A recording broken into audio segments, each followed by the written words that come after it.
এখন এই ব্যস্ততার টাইমে সবথেকে বেশি যে রেসিপিটার ভ্যারাইটি আমাদের দরকার লাগে সেটা মনে হয় চিকেন, তাই না?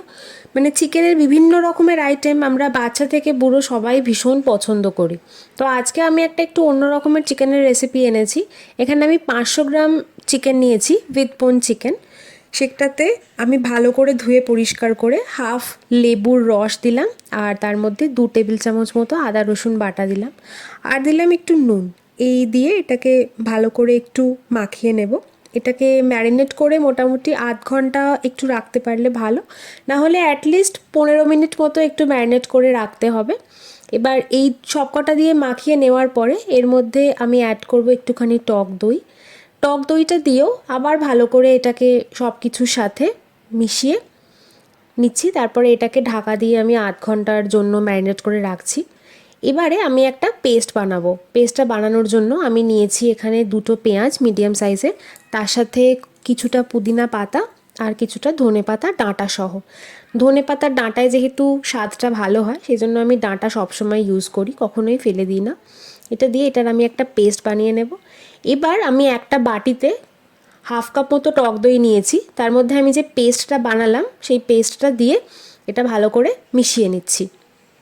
এবার এর মধ্যে আমি আরও কিছু মশলা অ্যাড করব।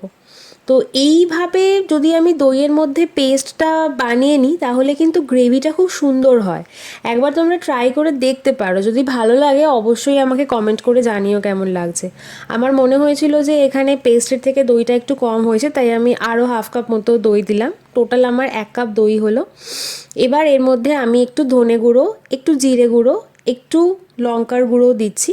অ্যাকচুয়ালি আমি ওই ধনেপাতার পেস্টটা যখন বানিয়েছিলাম তখন আমি কাঁচা লঙ্কা দিতে ভুলে গিয়েছিলাম, সেই জন্য এখানে লঙ্কার গুঁড়ো দিলাম। না হলে কিন্তু ওই সময় কাঁচা লঙ্কা দিয়ে দিলে এখানে আর লঙ্কার গুঁড়ো দেওয়ার দরকার পড়বে না, এবং সেটাই কিন্তু খেতে বেশি ভালো হবে, স্বাদটা ভালো থাকবে, প্লাস রঙটাও বজায় থাকবে। এখানে আমার কিন্তু মানে ধনেপাতার রঙটা একটু চেঞ্জ হয়ে গেছে লঙ্কা গুঁড়ো দেওয়ার ফলে।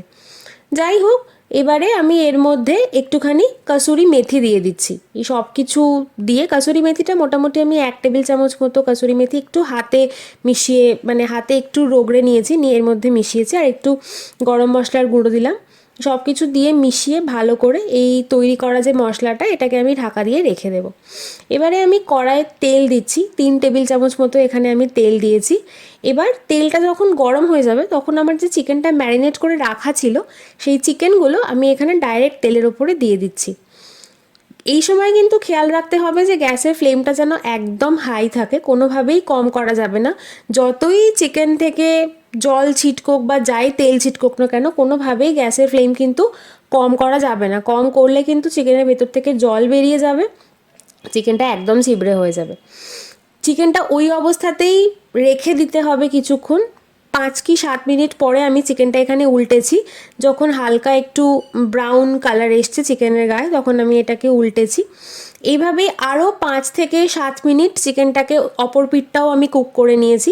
এরপরে আমার যে তৈরি করা মশলাটা ছিল সেই তৈরি করা মশলাটা আমি চিকেনের মধ্যে ঢেলে দিয়েছি। দিয়ে এবার চিকেনের সাথে আমি গ্যাসের ফ্লেমটা এবার আমি একটু লো করে দিয়েছি, দিয়ে ভালো করে সব কিছু আমি মিশিয়ে নেব। তবে যতক্ষণ না আমি এই মশলাটা অ্যাড করেছি ততক্ষণ কিন্তু গ্যাসের ফ্লেমটা একদম হাই ছিল। এই মশলাটা দেওয়ার পরে আমি গ্যাসের ফ্লেমটা কমিয়েছি, কারণ এই অবস্থায় যদি আমি খুব বেশি ফ্লেমটা বাড়িয়ে দিই তাহলে আমার টেস্টটা একটু চেঞ্জ হয়ে যাবে আর রঙটাও চেঞ্জ হয়ে যাবে, সেই জন্য। এবারে কিছুক্ষণ আমি ঢাকা দিয়ে রেখেছিলাম 5 মিনিট। ঢাকাটা খোলার পরে এর মধ্যে আমি কিছুটা ফ্রেশ ক্রিম অ্যাড করছি। মোটামুটি 3 টেবিল চামচ মতো ফ্রেশ ক্রিম আমি এখানে অ্যাড করেছি চিকেনের সাথে, আর ওই তৈরি করা যে মশলাটা ছিল ওটার সাথে বেশ ভালো করে আমি মিশিয়ে নিয়েছি। এই যে ক্রিমটা অ্যাড করেছি, ক্রিমটা অ্যাড করলে কি হয়, টেক্সচারটা খুব সুন্দর আসে, গ্রেভির একটা সুন্দর কনসিস্টেন্সি আসে। তবে এই জায়গায় যদি কেউ ক্রিমটা ইউজ না করতে চাও তাহলে জল ঝরিয়ে রাখা যে টক দই সেটাকেও ফেটিয়ে ইউজ করা যেতে পারে, সেটা খেতেও কিন্তু বেশ ভালো হয়। তবে আমি ক্রিম ইউজ করেছিলাম কারণ ক্রিমটা ইউজ করলে তার টেক্সচারটা আরও ভালো হয়। এবার আমি ওপর থেকে আরেকটুখানি কাসুরি মেথি ওপর থেকে ছড়িয়ে দিলাম চিকেনের ওপরে। ব্যাস, এবারে এটাকে ঢাকা দিয়ে আমি কিছুক্ষণের জন্য কুক করে নেব। 5 মিনিট পরে আমি ঢাকনাটা খুলছি। ঢাকনাটা খুলে এবার আমি এর মধ্যে স্বাদ মতো একটু নুন অ্যাড করব। যদিও আমি চিকেনে নুন অ্যাড করেছিলাম, এই সময় একটু টেস্ট করে দেখে নিতে হবে। যদি মনে হয় যে নুন অ্যাড করার দরকার আছে তাহলে একটুখানি নুন অ্যাড করবো, যদি মনে হয় যে না দরকার নেই তাহলে তো আর অ্যাড করার দরকার নেই।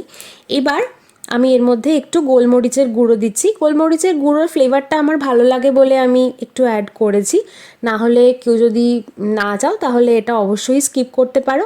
ব্যাস, এবার ঢাকা দিয়ে গ্যাসটা অফ করে 10 মিনিটের জন্য রেখে দেবো, তারপর নামিয়ে এটা সার্ভ করা যায়। রুমালি রুটির সাথে কিন্তু খেতে এটা জাস্ট অসাধারণ লাগবে।